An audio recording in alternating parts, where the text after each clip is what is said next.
Mga boss, alam nga po natin ang matinding sinapit ni Saul Sanchez sa kamay ni Cuadro Alas Casimero noong October 13 sa Yokohama, Japan, kung saan sa unang pagkakataon ay natikman nga po nitong si Saul Sanchez ang humandusay sa ibabaw ng luna sa kanyang buong boxing career.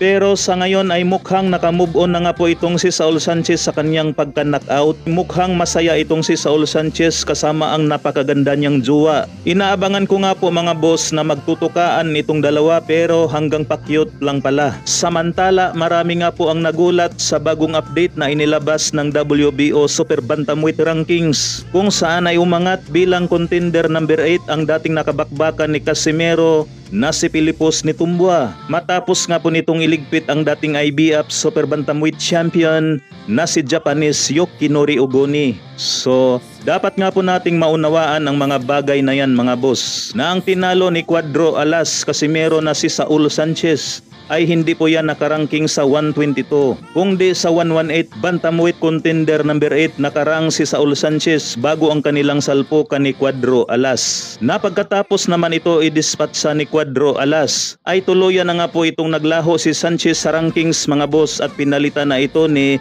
WBA bantamweight champion Seiya Tsutsumi. Samantala, marami naman ang nagtataka kay Carl James Wonderboy Martin. Paano daw ito naging WBO rank number 2? Na wala umano itong nakalaban maski isang top contender sa naturang dibisyon. So para sa akin mga boss, dyan pumapasok yung tinatawag na boxing is business. Na ito nga po yung patunay at basihan nitong June taong kasalukuyan. Naglaban sa super flyweight sila Jesse Bam Rodriguez at Juan Francisco Estrada, kung saan ay knockout nga po ang sinapit nitong si Estrada sa round 7. Sa madaling salita nga po mga bossing ay galing sa matinding talo itong si Juan Francisco Estrada. Pero dito sa bagong update ng WBC Bantamweight Rankings, nakapwesto nga po sa pinakatuktok itong si Juan Francisco Estrada. May partida pa yan mga boss, galing sa mas mababang division itong si Estrada at galing sa brutal knockout. Ika nga mga boss, yan ang tinatawag na boxing is business. Balik tayo kay Cuadro Alas mga boss. Para sa akin ay hindi naman masyadong issue ang rankings para kay Cuadro Alas